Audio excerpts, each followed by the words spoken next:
All right, so here we go. I am going to go ahead and get my guest scheduled, or shall I say introduced for this morning.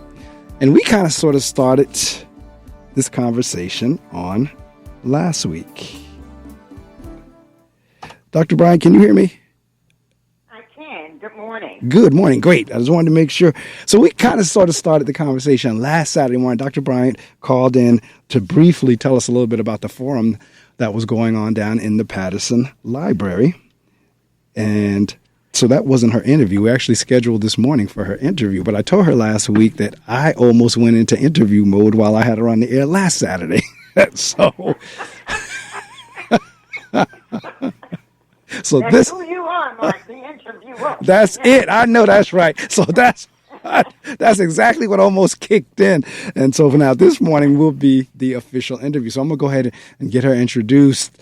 Dr. Bryant brings 40 plus years of experience in delivering dynamic, thought-provoking, and life-changing educational workshops, seminars, and keynote speeches. All Bryant Education Seminars and Training, BEST, workshops and keynote speeches are specifically designed to meet the needs of each customer. Therefore, no two presentations will look the same. Diversity culture workshops, she offers those. She's known for her motivational and inspirational style. Maxine is sought after motivational keynote speaker. And additionally, she can design a basic motivational workshop that speaks to a variety of topics, including but are not limited to reducing workplace negativity, self-motivation, stress relief, etc. A much requested motivational workshop is I Want My Groove Back. This 4-hour workshop is designed to help participants find their place of peace in a topsy-turvy world. Topsy-turvy is an understatement at this stage of the game.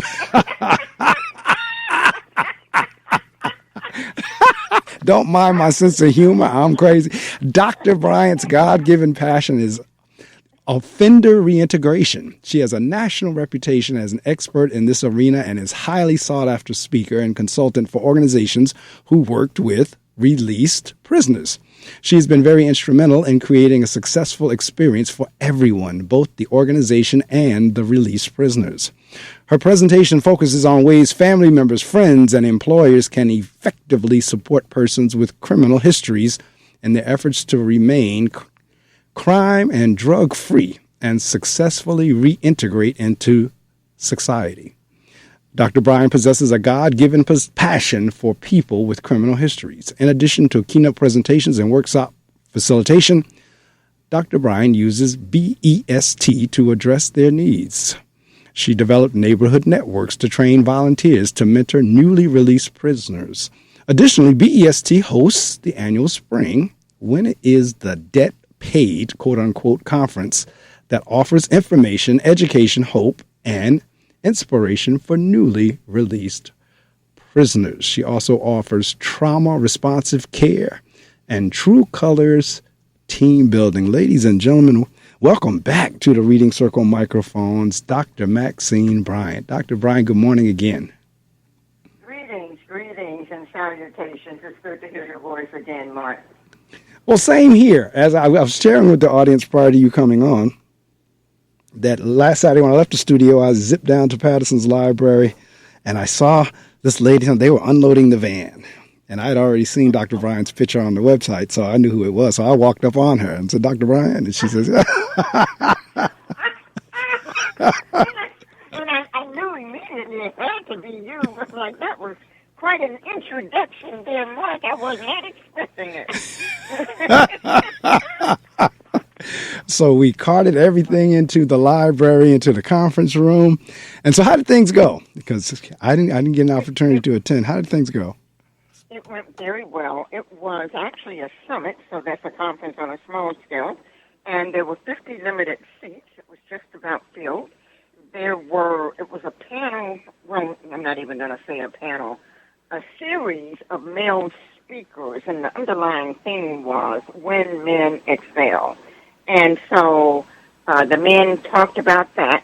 The night before the actual summit was when I had an opportunity to really interact and ask and answer the question, when should when do men exhale? When are they free to do so?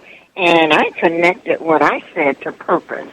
When men know their purpose and can rest in that and not be easily swayed by whatever is going on in society, their personal lives, or what have you, that's when they can be free to take that breath.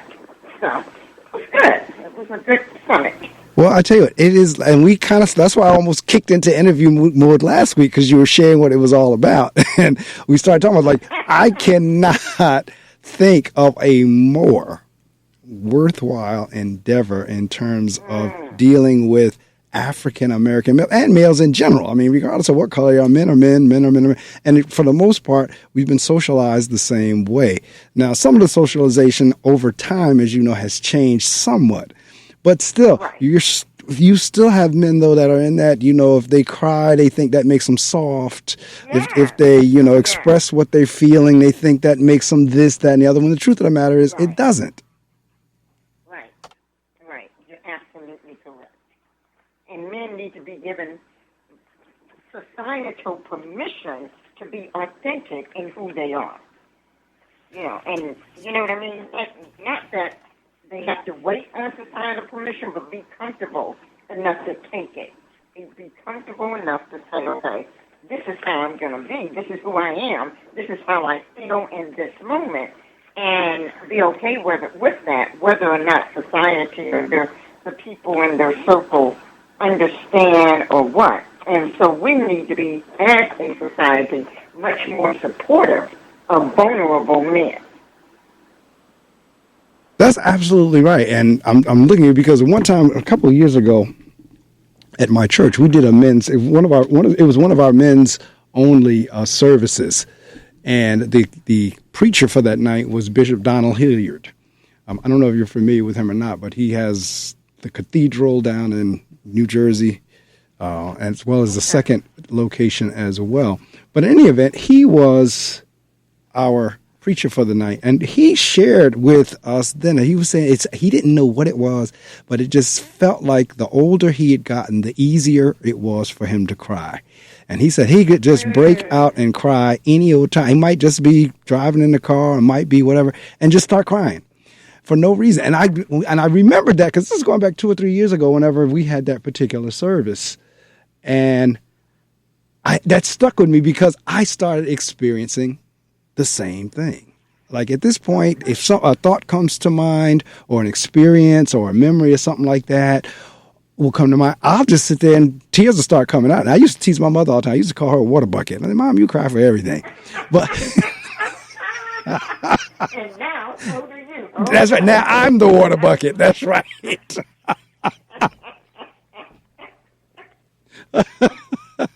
Yes. But it is, I mean, because first off, I have an and part of what I'm talking about as the principal of an all-male school, I share that with them. Like in terms of be holding something in does not make you tough. Right. It's ultimately going to make you sick. Okay. And what I like about that is that you're giving them permission to be authentically vulnerable, to be their authentic emotional selves without shame. That's exactly what I meant when I said earlier society needs to give us permission. You know what I mean? Absolutely right. And again, at this point, it's kind of like, and maybe that's just for me, but I think, and this is where I think you're trying to get folks to, whether society gives us permission or not, we're going to do it. Right. You're going to do it. Yeah. But someone needs to tell you it's okay to do it. Absolutely. And you're absolutely right. I couldn't agree, because see, this is the thing. I've said this over the years. And you're a female, you're a woman. So when I get ready to say this, is no offense, but what I say is women do not corner the market on feelings or emotions. That's good. And in many cases, I think women and men think they do. Like the only ones who are supposed to have emotions and feelings are women. Men are not supposed to. And if you are a man who has it, then either you're gay or you're soft or you're whatever. And that's not true. Right. That is not true. That is not true. And it's not fair. Correct. It's not true or fair. So how did all this get started? Because I just read your bio. We talked about the reintegration. We talked about how, like, now your workshops and everything about men being able to. So how did all this get going? So in terms of what I do? Yes. Right? Okay. So, and one piece, the main piece that I want to get to that is not mentioned in the part of the bio that you found and read is griot speak. So it all started in the 1900s. I secured a position. I lived in Saginaw, Michigan, and was able to secure a position as a trainer for laid-off GM workers. And that's where I began to develop facilitation skills, dealing primarily with transitional learning. You take one thing and you apply it, one thing, the skill set that you know, you apply it to a different area. So I developed that particular skill, found I had a knack for it, enjoyed working with people, enjoyed seeing the light bulb come on as they took in new information.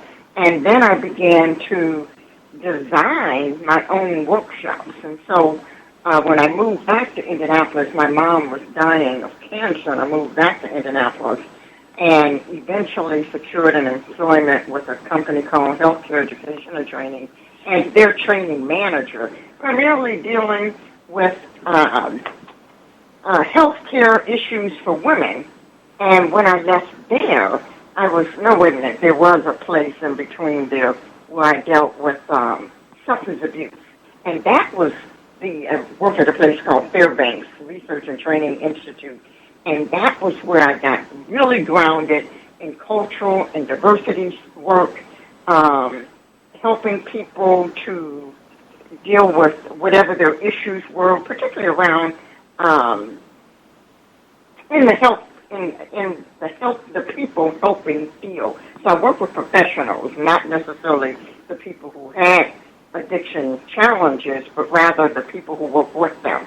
But I began to develop my own workshops and eventually gained a reputation in Indianapolis and beyond. And my business grew. As a matter of fact, my employer at the time, at Healthcare Education and Training, said at one point, I've been there for about 5 years, and she said, your business is booming and it's getting in the way of what we hired you to do. Why don't you quit? We will hire you on contract. Wow. Some kind of incubator so you can flourish and grow your business. And that was the beginning of Bryant Educational Seminars and Training. And the acronym is BEST. And that was intentional because I believe I deliver the very best in training, design, and dynamics, right? So I always had this degree in criminal justice, and I thought, okay, now what am I going to do with my degree?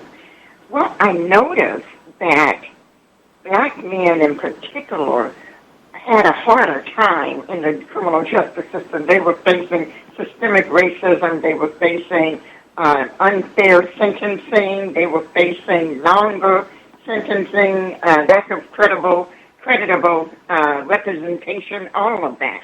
And I began to ask, okay, why? What's going on here? And so that was in the back of my mind. I had really good teachers in terms of training, design, and delivery. But in terms of that particular content, I had to search for myself. Well, fast forward, I moved to Savannah, Georgia, about 14 years ago, and worked in my field of reentry for a little bit. I skipped a little bit. When the market dried up, when my business was booming, for 11 years, market was happening. I was traveling all over the country, facilitating workshops. I even went to Africa and facilitated. All right now. I mean, it was amazing, right? And then the recession happened, and my business, just dried up. And that's when I pivoted, and I thought, okay, I have a degree in criminal justice, and the emphasis is reintegration, reentry corrections, if you will. So let me go back to my roots there. And that was when I began to notice the flaws in the criminal justice system. They were like standing in my face, staring me in my face. Had really good project management contracts during that time that allowed me to stay stay above and stay afloat. So when I moved to Savannah in 2011, I brought the criminal justice side with me, and I opened up a work release program for the local jail, and then I was the director of an organization or a project called End Gun Violence. So I was, again, working with people and professionals in that arena. Well, I started teaching at Armstrong State University by that time. I secured my PhD, secured that, and started teaching. And they asked me, even though I was teaching criminal justice, I was asked to teach African American studies. So I had to study up on African American studies. I knew some stuff from my cultural diversity workshops and things that I'd done in that, along those lines. I'd taken some courses in African American history, but to teach the course, I really needed to dig in. That's when it hit me about one of the rise in terms of African American men in particular in the criminal justice system. And I was able to trace it all the way back to slavery and what our people were taught about themselves and the world around them and how they were treated and manipulated and all of that. And I thought, okay, if I'm going to make a difference, I need to go beyond slavery. And so that's when I began to study our origin in Africa and the greatness of Africa, the kings and the queens and the kingdoms that existed there. And I began to think, if I can help people, particularly black people, understand their origin and the greatness that still lies in their blood and their genes, then maybe I can help just a few people to begin to see ourselves differently and begin to carry ourselves differently from the messages that we've been taught, particularly in the United States, about who we are. So that takes you on a fast track to how I got to where I am now, to even be in a position to have a conversation about men and their purpose, because I go all the way back to creation, actually. So where scripture and science agree that creation happened in Ethiopia. Correct. Right? And that's the land of Ethiopia that we see currently on the maps now. But a significant portion of the continent was called Ethiopia at that time, and that's where we find our oldest fossils of humanoid bones. So. That is correct. Now, I tell you what you just described near the end there in terms of helping people understand our greatness and where we've come from, you just pretty much described exactly what I do in my school. You know what? If you come back to the Patterson area again, you come a day or so early so you can come visit my school so I can have you speak to my students. So you come back to this area again, because what you just talked about is exactly, and this is what I tell the students all the time. I got a very small school. It's grades 3 to 8, all males. But they are getting insights at such a quicker time than what we got them at such an earlier age. And that's what, in terms of what you were just talking about, is what we embody into the school, because it's particularly made up of black and brown boys.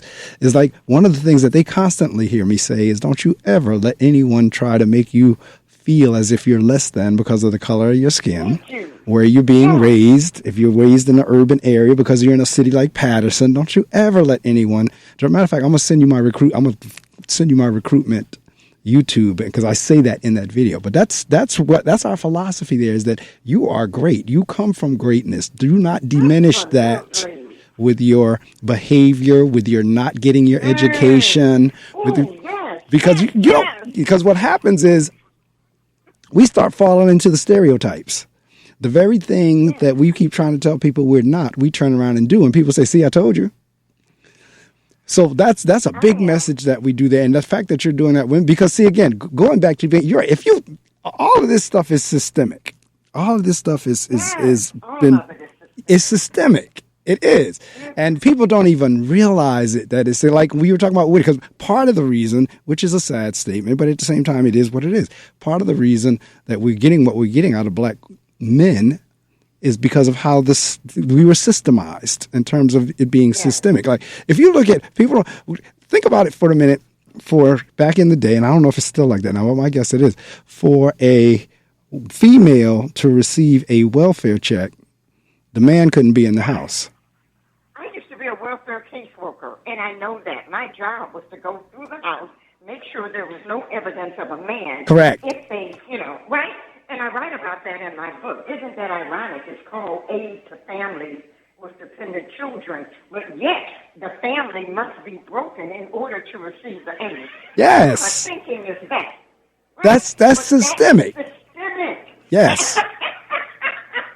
And wait a minute, I gotta say this. Please. I truly believe if our young boys and girls, black and brown boys and girls, knew of their inherent greatness, knew the fact that they are here and can trace their ancestry to Africa means that they are the survivors of the best of the best of the best. Correct. Then they will begin to see themselves differently. And white children need to learn the same thing because our history Correct. isn't just black history. Correct. It isn't just black history. It's white history because it's also about what the white children were learning in terms of believing that they were superior, that they were the oppressor, and had a right to be. They learned that. That is correct. We were learning that we're supposed to be inferior. And you're right on.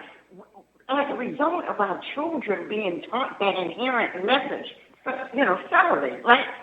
It comes out in our behavior, yes, and how we treat one another, and how we act, and how we integrate those thoughts into our heads. I'm not smart. I'm not intelligent. When I was in school, my high school counselor told my mother I was not college material. Don't waste your money sending me to college. And I believed him because he was a white man. He's supposed to know, right? And it wasn't until I got to college, only because my mother insisted and I thought I'd found a husband, right? That's the only reason That's my whole rationale, Mark. That had nothing to do with trying to get an education. But I made the honor roll my first semester, first quarter there, quite by fluke. I was taking 4 courses, dropped one that I was failing, and had an A, B, and a C in the other one, which gave me the other courses, which gave me a B average, which was a low honor roll. I had never made the honor roll in my life. And so I thought, if I can do it, and I didn't really try, what would happen if I put my mind to it? Correct. And see, this is the thing. Now, it's interesting that you brought up that commentary because as an administrator, as a principal, and one of the things, every school I go to, wherever I get transferred to or wherever I inherited a new staff or whatever, one of the first commentary I make, I say, if I ever, particularly to the guidance area, say, if I ever hear of a counselor making that statement that you just made, that you're not college, I said, I'm going after your license. And I'm very clear on that. Same thing with teachers. If I ever hear tell of you telling a child they're not college material, I'm going after your license. Because, like you said, it has so much authority. In fact, I cannot tell you how many people that have shared that same experience that got them off of the college track because some teacher or some counselor. Now, on the flip side, I've heard folks with success that a teacher said, you know what, I think you could be a writer. You know what, I think you could. And I've seen it work both ways. But in terms of that, you're absolutely right. It's like, I can do this. And that's what my pastor has. It's Bible. So whenever I say this, you'll understand where he was going with it and the symbolism of it. If you remember in the Bible, there was the man that was in the cemetery cutting himself. He was in the tombs cutting himself. And Jesus comes along and the man gets healed. The man is healed because Jesus comes along. If you notice in that story, the people became afraid after he got healed. As long as he was cutting himself in the cemetery, as long as he was acting crazy, they didn't worry about him. But when he became healed, so my pastor uses that as the symbolism of our systemic racism. As long as we, as black people, continue to shuck and jive and act like we're nothing, we're good. But when we start getting educated, right. That's exactly right. So that was the upshot of really what the underlying message of the sermon was about. And that's where, and I'm constantly, you are somebody. You do not allow, again, like I said, the color of your skin, where you're being raised, where you went to school. Because I did some coursework up at Harvard. I've done coursework at Princeton. And each time I leave those campuses, I'm like, I could have done this. I could have done my whole 4 years. I could have done my degree here. We weren't, at least for me, I was not guided in that direction. I really did not believe I was smart until I became an adult and began to look around and think, wait a minute, I can do this, that, and the other. Exactly. Right? And I have to put in a shameless plug here. with Braille Speaks, I offer online courses so that anyone, and I've had several white people to take the course too, where they learn accurate history, Yes. right, and the greatness of black people. In addition, I have developed a board game that will soon that will expand eventually to a mobile technology game and then a computerized game. Well, good for you. I'm working on it. I'm so excited. I looked at the patent work because all of that has to be patented. And I thought, my God, you gave this to me just earlier this year. And it is getting ready to come into fruition and working with game board manufacturers. And so our hope is before the Christmas and Kwanzaa period, the game will be a reality, and I'll be able to have it up for sale. So, all right. Well, this is the thing. You can shamelessly plug anything you like. Like I told you last week, the only thing you cannot say on the air is the dollar amount. But anything else, you can plug away. Let us know what you're about and what you do, and then at the end, we'll have a section where you can let folks know how to get in touch with you, whether it's a website, telephone number, whatever. But I mean, the work that you're doing, because like I'm doing that on the front end to hopefully keep you from having to do it on the back end. Now, you have enough business out there already now that's already in the back end. I'm trying the kids I'm working with, I'm trying to keep from getting to have to deal with someone like you just telling them. And unless it's like one of these deals that even once you know it, you still got to be affirmed with it. Because one of my favorite books is by Naeem Akbar, and that's Breaking the Chains of Psychological Slavery. Yeah. Exactly what you're talking about. It's almost as if some of this stuff, matter of fact, I know it's not some, all of this stuff has really been programmed into us. It has been, yeah. And what you're doing and what I'm doing is we're trying to deprogram. Absolutely. Help people to unlearn what they learned. And we didn't even realize what we were learning. Correct. Right? I didn't realize I was learning to be subservient or that I was learning to think less of myself until I took a look at the messages that I have been receiving. Right now, I'm older. I'm 66, so I came up through the civil rights era, right, and through the time where the message for black people unequivocally was, you are less than. Take your place in society because you don't really belong here. We don't really want you. I didn't realize the impact that had on me until, within the past, let's say 20 years, easily. I had no clue. The impact. No, you're right. And there you go, because it's now we call them microaggressions and all these other, but the impact was, whether we realized it or not, it was happening. And it started, infiltrating our minds and spirits and everything. Because, again, you're only a couple years older than me. We're in the same category. We're in the same boat. And I can remember because my father was from Virginia, my mother was from North Carolina. I can remember when we would travel, my mom would be around cooking chicken and all kinds of stuff to put in this bag, and we would get sodas and freeze them and this, that, and the other to make sure that they stayed cold on the car and then on the trip. Yeah. So we drove down 95, and when we wanted to eat, everything was in the car. Now, I just thought that was common practice, Dr. Bryant. I thought that's how everybody traveled. I didn't realize we were doing that because we couldn't stop at the restaurants. Thank you. Isn't that something when you did realize it, it's like, wait a minute. Yes. I thought that was common. I thought that's where everybody traveled. That's what we do. We're doing that because we couldn't stop.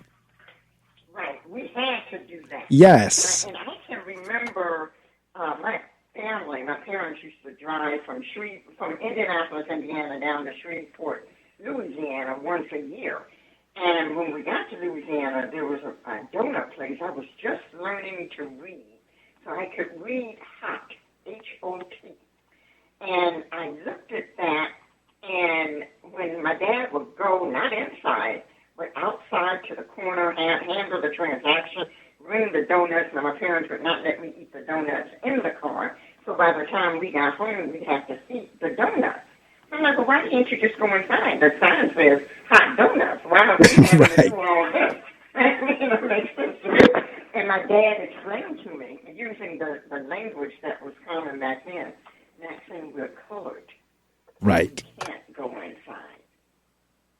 And then it didn't, I thought that was weird, and so I'm not colored, but I didn't question it. And it wasn't until I was older that I realized, wait a minute, my dad had, for whatever reason, probably because he had to, accept that lot in life. Correct. Right? We are colored. We can't do, there are certain things we cannot do because we're colored. Correct. Wow, think about that message, right? Oh my goodness! Even now, when I think about it, I'm like, I couldn't agree. I'm right there with you, because I am like probably the head of the Martin Luther King Jr. fan club, probably, and I know there's a bunch of heads. I mean, I love that. Matter of fact, you were talking about the civil rights era. I love that whole era. I mean, in terms of just studying it and researching it and. The responses. But there's a story that he always told about his oldest daughter. They had a park, an amusement park down there called Funtown. And his daughter came to him, Daddy, we want to go to Funtown. And he had to tell his daughter exactly what your father had to tell you. And he said it hurt him to his heart that he had to tell his daughter that we can't go to that amusement park because of the color of our skin. So, and that's all the more reason why I do what I do, what drives me in terms of my messages. It even drives me in terms of, like, I heard you say you had earned your PhD, or at that time you were working. That's one of the people, because I should be done with my doctorate by May. And people, thank you. I'm in the research phase right now, so hopefully it will go on track. I want to say hopefully, but people. I have to ask, what's your research on? I am researching in terms of, like, these various states, they have standardized state tests that the kids have to take every year. So when you look at this research, the research always makes a leap to, and what you see research the most is the black-white gap, the difference between what white kids score on these standardized tests compared to what black kids score on these standardized tests. And there's always a gap. That gap has been researched silly. What I found was the gap that's not researched are the black kids who do well compared with the black kids who don't. So you get into a black child who has exceeded on a standardized test compared with his classmate who was not met. And what I want to find out is they have the same teacher, they have the same curriculum, they're taught the same lessons, they go through the same work, the same homework, yet we have one child who exceeded and we have another child that was not met. And there's 3 or 4 more categories in between. There's like not met, there's partially met, there's approaching, there's met, and then there's exceeds. So what I want to find out from a parental standpoint of what's going on in these homes for the kid who exceeded compared to what's going on in the homes of the kid that's not met. What role does parental involvement play with the success or not success of the child? So that's what I'm going to be studying. I'm going to be interviewing parents to see what's going on in these houses here for the successful kid. And because I had the reason, what was the impetus for my choosing that topic was based on, I had children in my school. I had one young man, I mean, everything came up dark green. And I stopped him and asked him one day, I said, help me understand, why is it you do so well in school? And the kid looks at me and he says, it's fear, sir.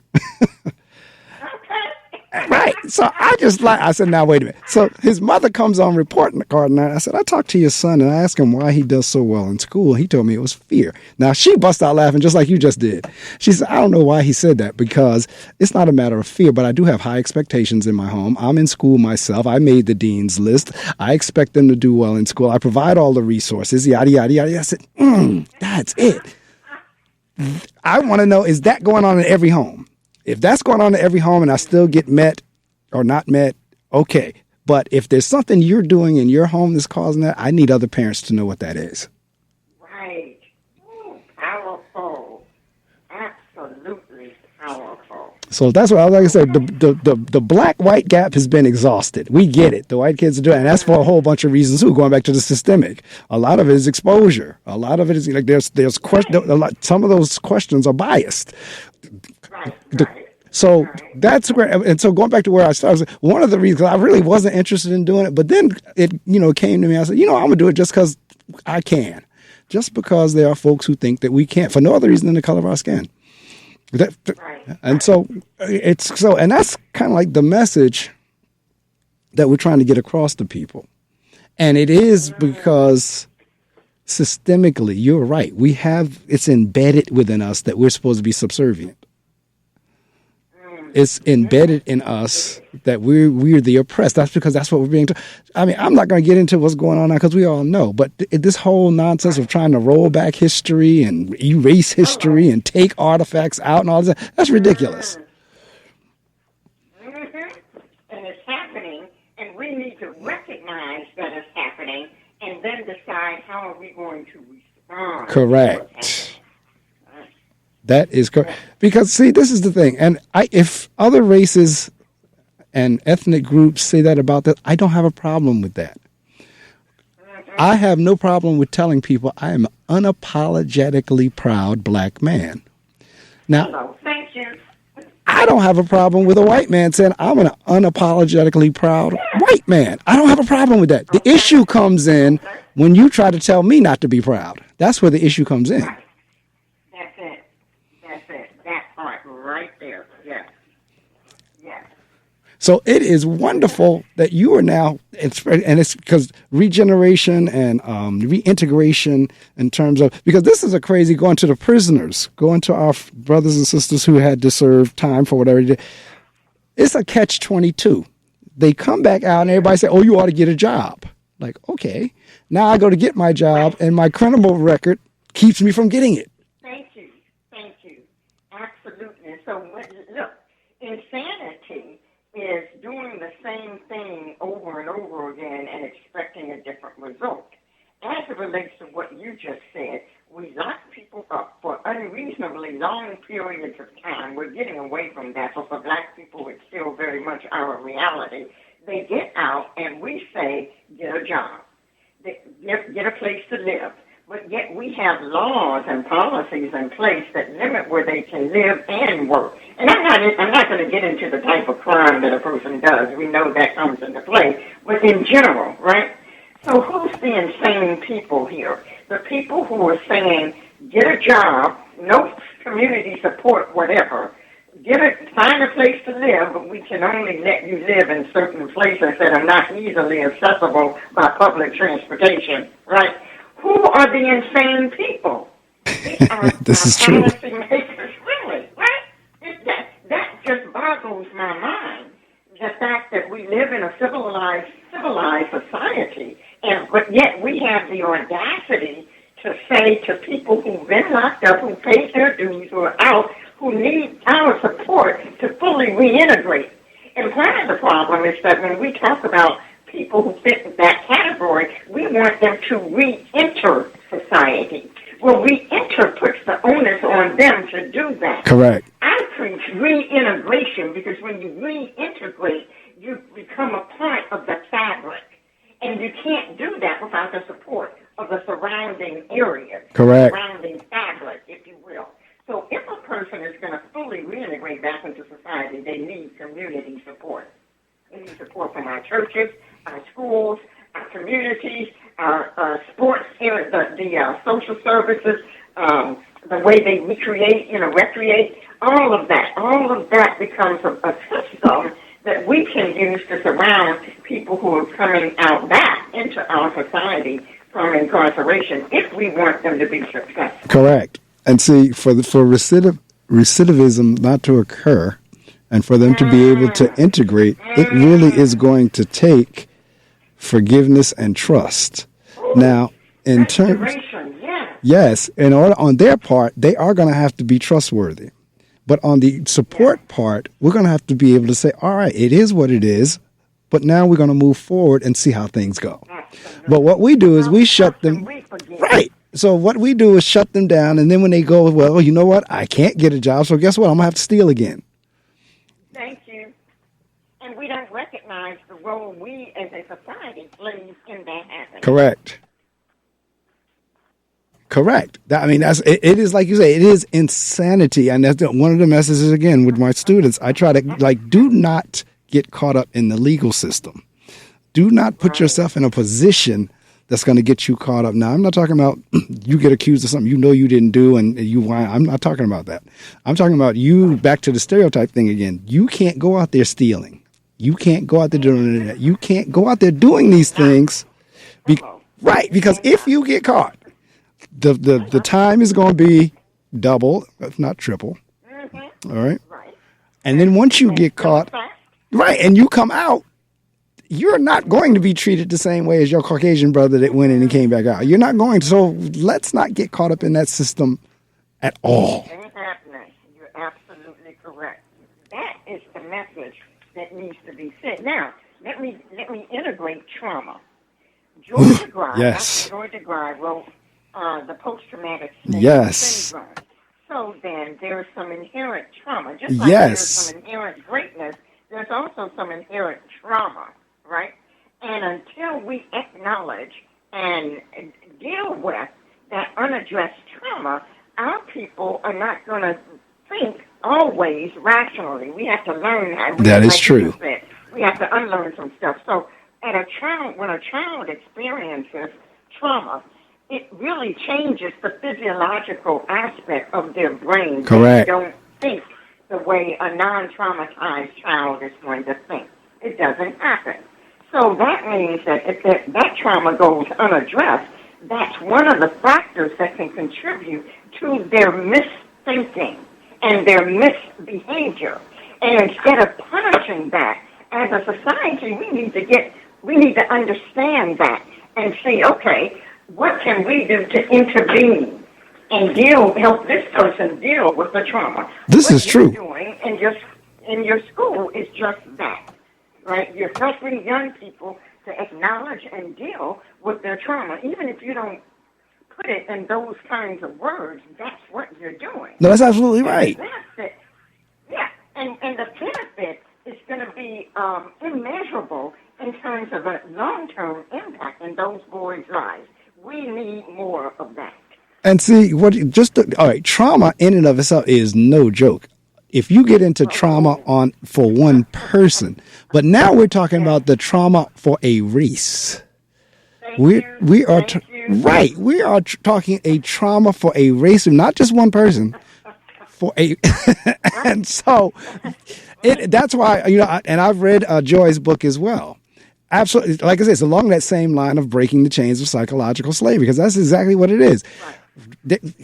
We are still connected. And, again, it looks like folks are trying to move us backwards to that way, but we are still connected. They're not trying. They are. This is true. And so it's a lot of undoing that has to occur. And that's what we're talking about, is this undoing. And like you said, first off, the trauma has to be recognized. Like I gave you the example we were talking earlier about, in order for the woman to receive her check from the government, the man couldn't be there. That's the most crazy thing. Now, instead, you would think it would be just the opposite. All right, we're going to help the whole family. Dad there, mom there. You can work up to a certain salary level that we're going to augment and supplement, but man has to be there. But it's just the opposite. You can't have a man in the house in order to receive this. Absolutely insanity. And then if you connect that back to, like, going back to you were saying with slavery, if you connect that back, whenever in slavery our families were pulled apart. The father was taken out of the home and lynched or castrated or what have you, or sold off. The families were. So it's the same pattern. And you mentioned something that I included in my dissertation work. It was about offender reentry, but it was about the mindset. I'm gonna give you two quick examples. One, a young boy in slavery time is outside. The master's son, this is a true story, it was written by the young boy when he became a man. The master's wife calls for him. At the same time, his dad calls for him. Who does he answer to? During that time and in that scenario, that's a deadly dilemma. So he answered because he saw what happens when you ignore the master. Correct. He answered to the master, to the master's wife. What was the message then to the dad? That you don't matter. Whoa, And And of course, he got angry, and right. he told his son. But his son was like, "But Dad, and the dad knew he was right. But that was a psychological castration." Yes, indeed. Have you ever seen that movie, The Butler? You're talking my name. That was going to be my second example. And I used it. I actually showed the clip. And if you ever take 3O Speaks for Module 4, we're going to talk about that. But in the opening scene, Yes. Mariah Carey goes Yes. into, okay, so you know that. And you hear her scream, you know what the implications Correct. are. The little boy says, "Pa, what you going to do? That's correct. What you going to do?" And he decides, he has a decision to make. Do I man up in front of my son, or do I cower down and be safe and play it safe? He decides to man up and get shot Correct. in front of his son. In front of him. What did that little boy learn? Correct. What did that little boy learn? And I know that Forrest Whitaker that wasn't the overall message, but I use that clip every time I talk about the subject in order to drive home the point about institutionalized messages that are passed down from generation to generation and the trauma of what we experienced and saw. That is correct. I can't even. I watched The Butler one. I said I cannot. I was livid after watching that scene. That's why I asked, had you ever seen The Butler? Because I use it. that particular. Let me see. There was another movie that had McConaughey in there. I'm trying to think of that movie. It'll come to me. It's the one with Matthew McConaughey, A Time to Kill. That one. That's another one that I struggle with watching because it's the same type scenario except for it's a different time frame where the little girl winds up getting raped and this, that, and the other, and the father now finds out who the guys are and he goes. That's why it's called A Time to Kill. And Matthew McConaughey is the attorney for the black guy as to why he did what he did.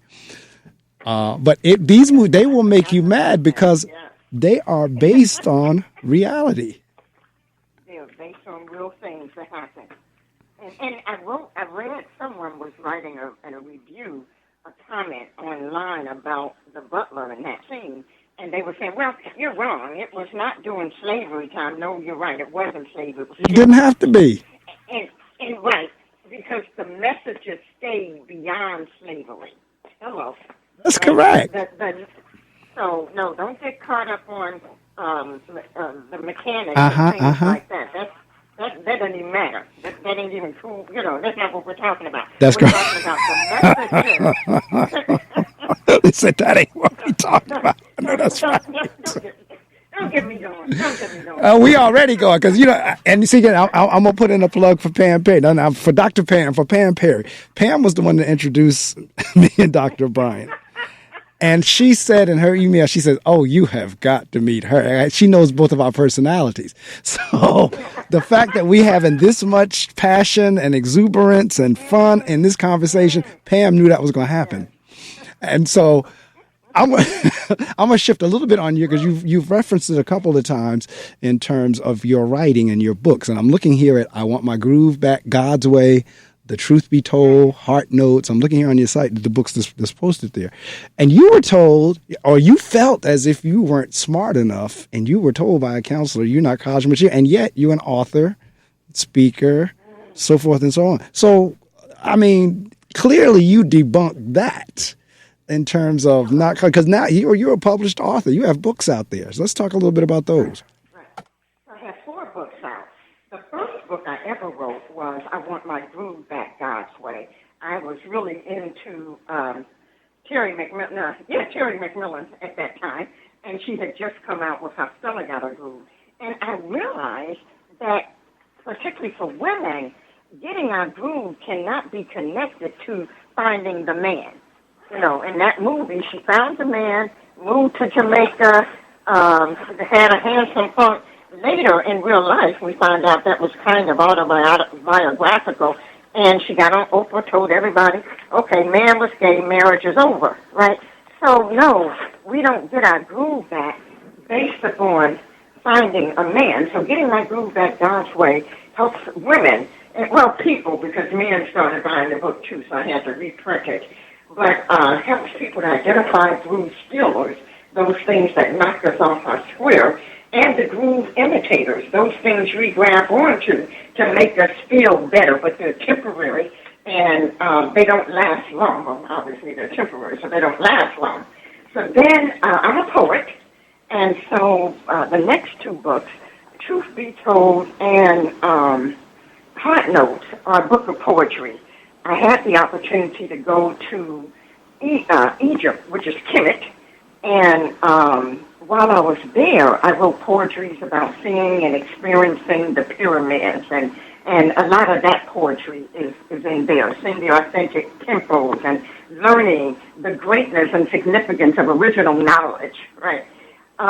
In 2013, I had the opportunity to go to Ghana, and I was there and stood at the door of no return. I stood in the slave castle. I stood in the dungeons where our people were held, and you could still smell the stench.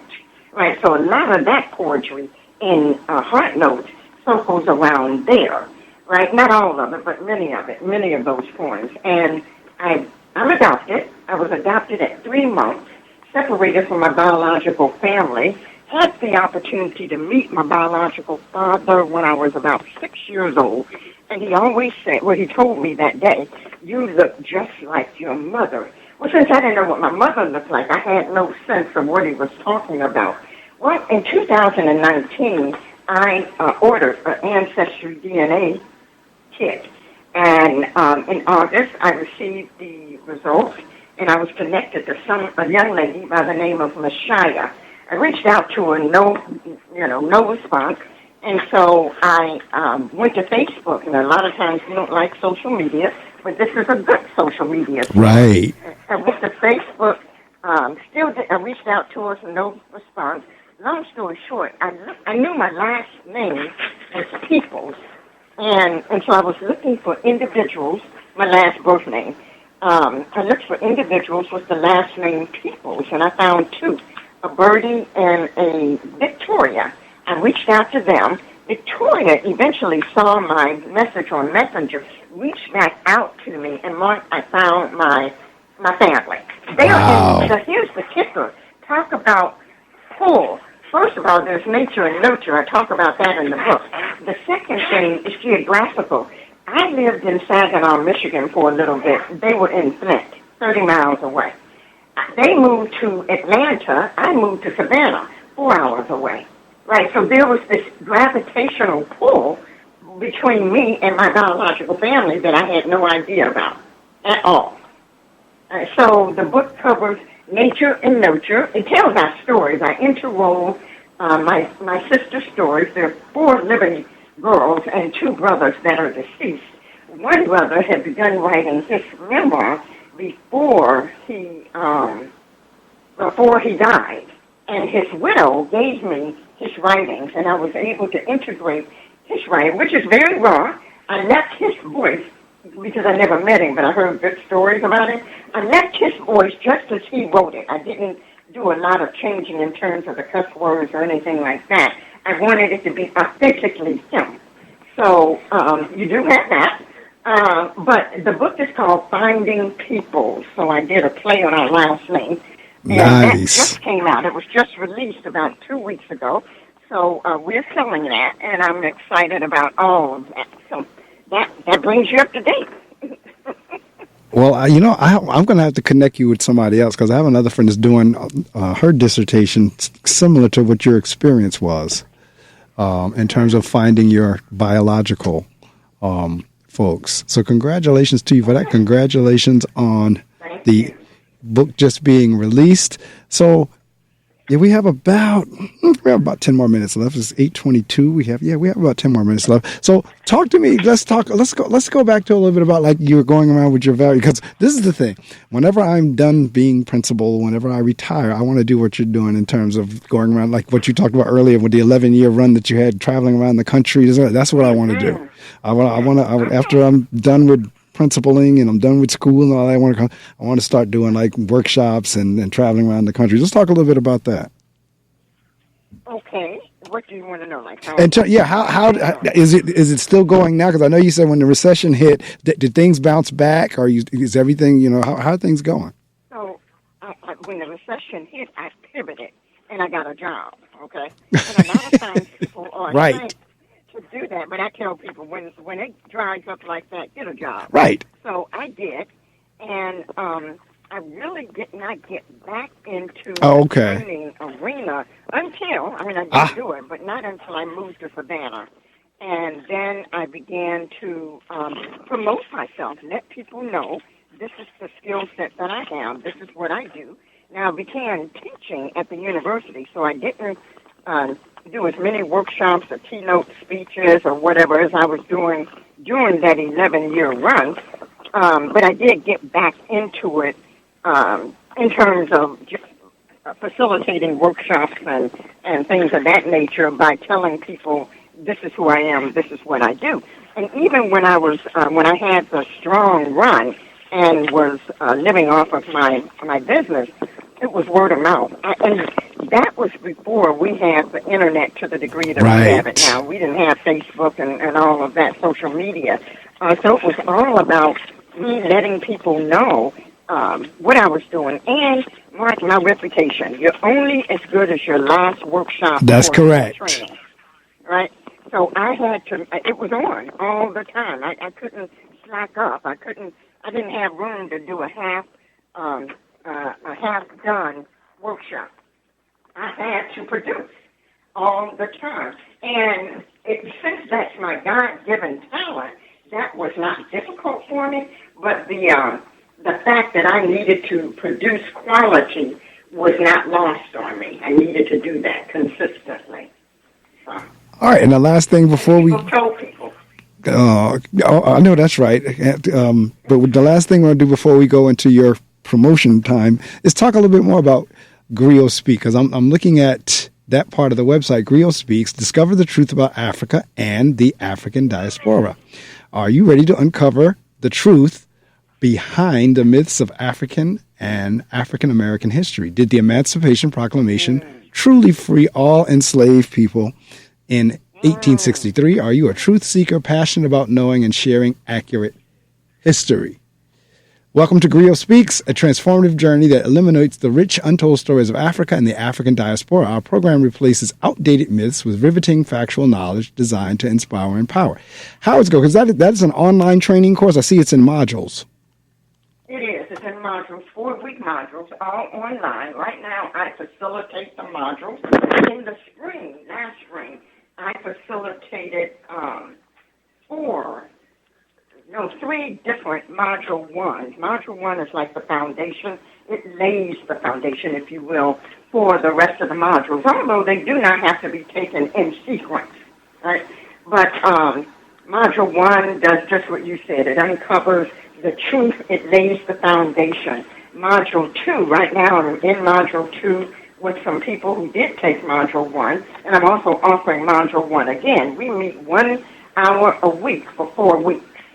Right, and it's all virtual. I've had people, I'm in Savannah. I've had people as far away as Seattle, Minnesota, Costa Rica, all over, white and black, male and female, to take the course and enjoy it. Get a lot out of it. After you finish the course, you get a curated reading list from me with the some of the books and articles that I have read. They're not necessarily ones used in the course, but I want people to have or to begin to develop a library, even if it's an online library, of what reading resources are out there to help us to continue learning and growing and changing, right? Module 2 takes us from the journey of the captive Africans through Africa to the coast, what it was like at the slave passos prior to getting on the ship, what that was like. And the underlying theme is their resistance and resilience. Module 3 takes us on the, that was module 2. Module 3 takes us on the Middle Passage and exactly what that life was like, getting to the Americas and what the life of an enslaved person was like. And because it varied, whether you were in the field or whether you were in the house, but the threats were the same. It's not like like I had been told that those that were in the house had it easier. No, not necessarily so, right? And then Module 4 is called, I created a term, Genius Cannot Be Stopped. Module 4 challenges us to unleash the genius in us and make a plan on how we're going to live that out. All right. Well, we have come down to the end of our time, and you have the opportunity for the next couple minutes to promote. The only thing, as I said, you cannot say is a dollar amount. Folks can work that out with you once they get in touch with you or go to the site.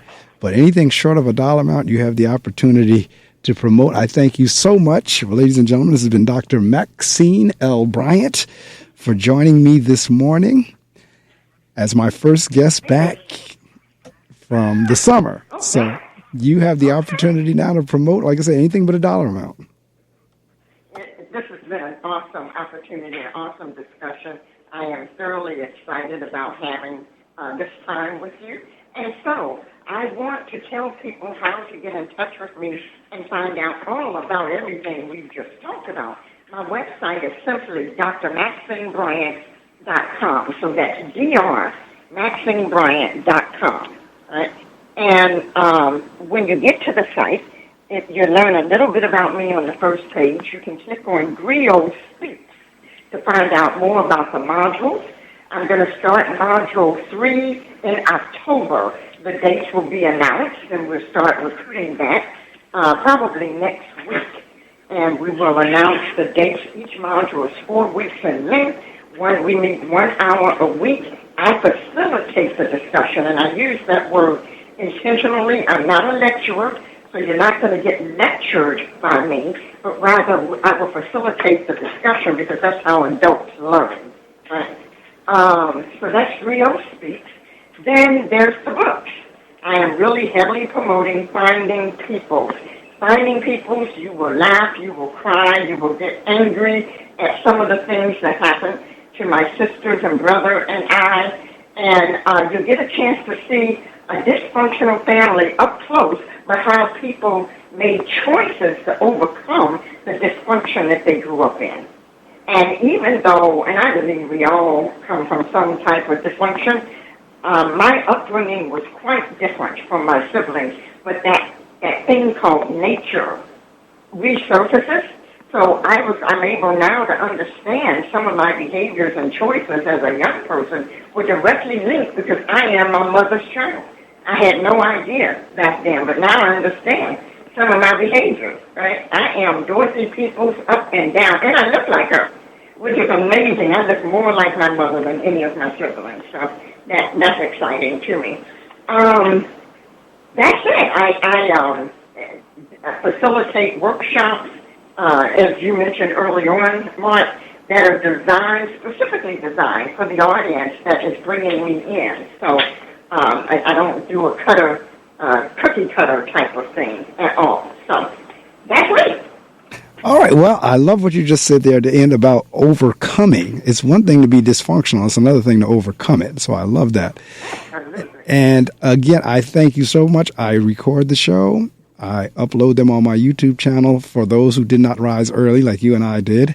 They have the opportunity to go back and listen to it. They can replay it and hear it there. But absolutely wonderful, outstanding interview to kick off my season here. As I was saying earlier, I didn't do any interviews in August, so you're my first September interview, and I am grateful and thankful for you. I will be in touch with you. We have a lot of commonalities, and I'll share the same passions. Yeah. And yeah. Pam knew that. She knew that for sure. And because she said, you have got to meet Dr. Maxine Bryant. And we sure did. And I'm so glad we did. So in any event, have a wonderful rest of your day, week, weekend. Be blessed, and I will be in touch. Thank you. You be blessed. Have a wonderfully blessed weekend and the rest of this week. I look forward to staying in touch. Thank you. Same here.